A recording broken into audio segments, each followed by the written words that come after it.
ஓம் ஸ்ரீ குருப்பியோ நமக. நன்றாக குருவாழ்க, குருவே துணை.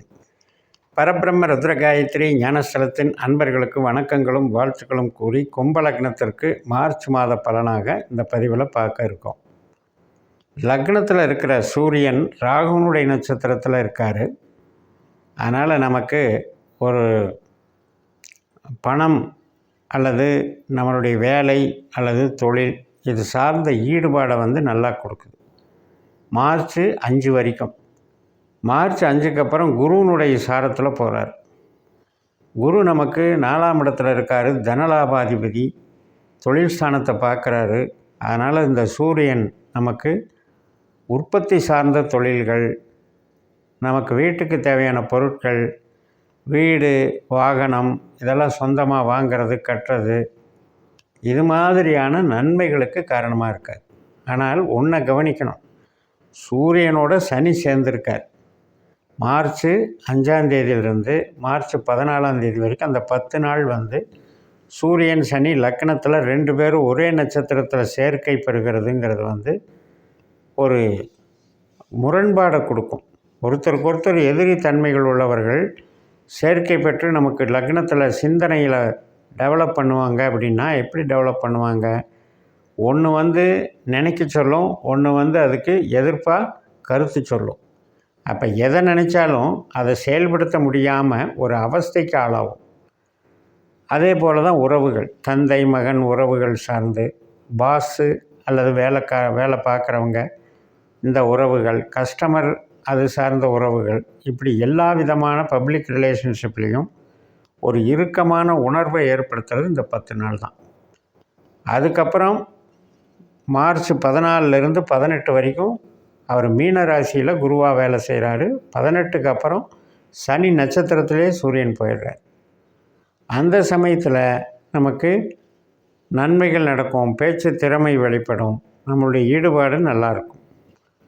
அப்போ ஓரளவுக்கு இந்த சூரியன் சனி சேர்கிற நாட்களை மட்டும் நம்ம கடந்துட்டோம்னா நன்மைகள் தான் நடக்கும். அடுத்தபடியாக செவ்வாய் கிரகத்தை எடுத்துக்கிட்டோம்னா, நம்ம லக்னத்துக்கு 5ஆம் வீட்டில் மிதுன ராசியில் வக்ரகதியில் போயிட்டு இருந்தவர் இப்போ நேர்கதியில் போகிறார், வக்ர நிவர்த்தியாகி. அந்த செவ்வாய் குருவினுடைய நட்சத்திரத்தில் இருக்கிறதுனால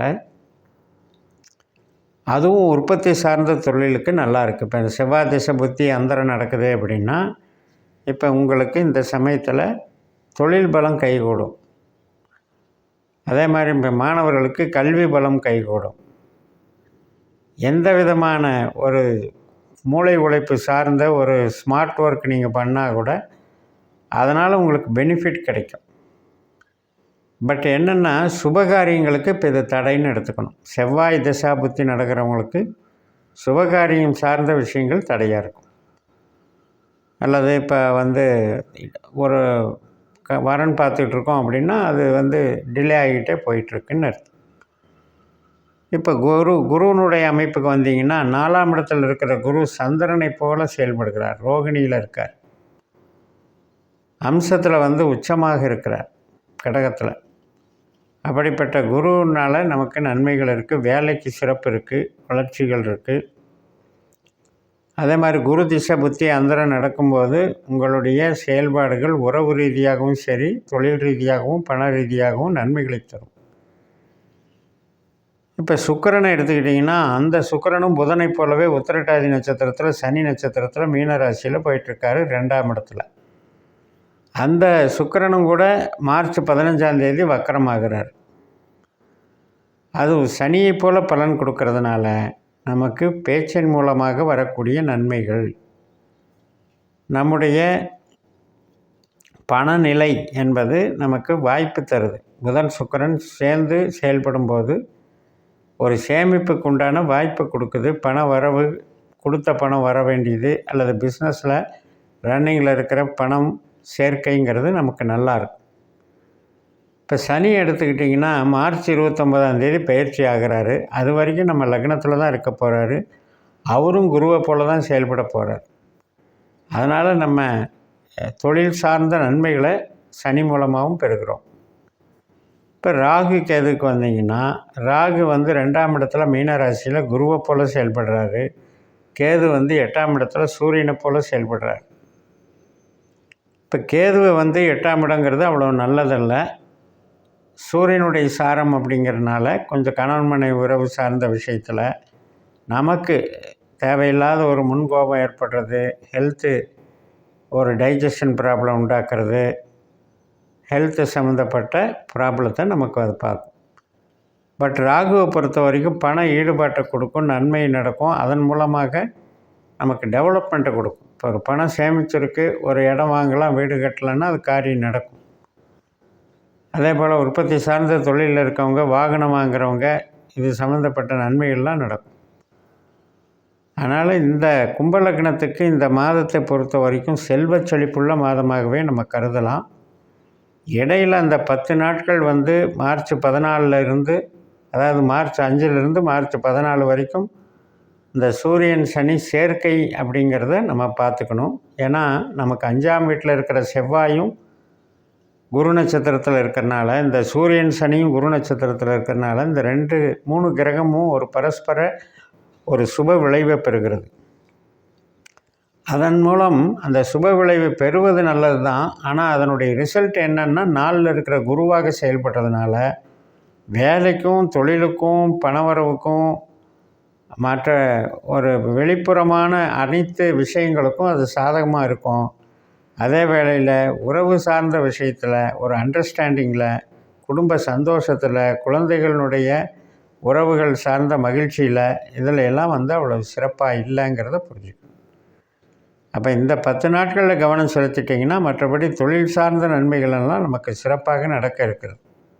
இப்போ நம்ம பாஸ்கரா அஸ்ட்ராலஜி சிஸ்டத்தில் நீங்கள் உங்கள் ஜனன ஜாதகத்தை கணிச்சு உபநட்சத்திரங்களை தெரிஞ்சுக்கோங்க. 12 உபநட்சத்திரங்கள் தெரிஞ்சுக்கிட்டிங்கன்னா அதன் மூலமாகவே உங்களுக்கு அன்றாடம் நமக்கு நடக்கக்கூடிய நிகழ்வுகளுக்கான பதில்கள் கிடைக்கும். ஏன்னா எந்த கிரகம் நமக்கு பாதிப்பு தருதுன்னு தெரிஞ்சுக்கிட்டால் அந்த கிரகத்தினுடைய நட்சத்திரம் வரும்போது நாம் ஒரு விஷயங்களில் ஈடுபடாமல் இருந்துக்கலாம். ஏன்னா ஈடுபட்டால் நஷ்டமாயிருன்னு தெரியும் போது ஈடுபடாமல் இருந்துக்கலாம், தவிர்த்துக்கலாம், முன்னெச்சரிக்கையாக இருந்துக்கலாம். அதே ஒரு நல்ல கிரகம், நமக்கு தொழில் தரக்கூடிய கிரகம் இதுன்னு தெரிஞ்ச பிறகு அது நமக்கு திசாபுத்தி அந்தரம் நடக்கும்போது அதை முழு மூச்சாக ஈடுபட்டு அப்போ நம்ம தொழில் சார்ந்த காரியங்களை வெற்றி பெறுவதற்கு நம்முடைய இன்வால்மெண்ட் பண்ண அது நமக்கு பலத்தை கொடுத்துக்கிட்டு இருக்கும். இப்படி நம்ம அந்த உண்மையான முழுமையான இந்த ஜோதிட கருத்துக்களை நம்ம உள்வாங்கி பயன்படுத்தினால் நமக்கு வந்து வளர்ச்சி உண்டு. மற்றபடி நமக்கு வந்து 2ல் இருக்குது, 3ல் இருக்குது, 4ல் இருக்குதுன்னு இடம் சார்ந்து எடுக்கிறத விட, ஒரு கிரகத்தினுடைய ஆதிபத்தியம் சார்ந்து எடுக்கிறத விட, இந்த நட்சத்திரத்தினுடைய தொடர்புகள் சார்ந்து எடுக்கும் பொழுது உண்மையிலேயே அந்த கிரகத்தினுடைய பலமும் தெரியும், எந்தெந்த பாவத்தை இயக்குகிறது என்பதும் புரியும், அந்த எந்தெந்த பாவங்களுக்கு நமக்கு எந்த கிரகங்களை நாம் ஆக்டிவேட் பண்ணணுங்கிறதும் புரியும். அப்படி நமக்கு சாதகமான கிரகங்களை நம்ம ஆக்டிவேட் செய்கிறதன் மூலம் சாதகமான பலன்களை நாம் அடைய முடியும். அதனால் இந்த மாதத்தை பொறுத்த வரைக்கும் உங்களுக்கு சிறப்பான மாதமாக இருக்கிறது. ஒரே ஒரு விஷயம், உறவுகள் சம்மந்தப்பட்ட விஷயத்தில் ஈகோவை விட்டு கொடுத்து போயிட்டு, அது குழந்தைகள், கணவன் மனைவி, பெற்றோர்கள், சகோதர வழி, எல்லா வழி உறவுகள்லையும் இந்த நாளில் இருக்கிற குருவின் நட்சத்திரம் மூலம்தான் இந்த பாவ கிரகங்களான செவ்வாயாகட்டும், சனியாகட்டும், ராகுவாகட்டும் தொடர்புகளை ஏற்படுத்துறதுனால அதில் விட்டு கொடுத்து போயிட்டால் நமக்கு எந்த பாதிப்பும் வராதுன்னு சொல்லி நிறைவு செய்கிறேன். இந்த சேனலை சப்ஸ்கிரைப் பண்ணி ஷேர் பண்ணுங்கள். உங்கள் தனிப்பட்ட ஜாதக பலாபலன்களை என்னுடைய வாட்ஸ்அப் நம்பரில் தொடர்பு கொண்டு பலன் பெறுங்கள். உங்களிடமிருந்து விடைபெறுகிறேன். உங்கள் JMS. நன்றி, வணக்கம்.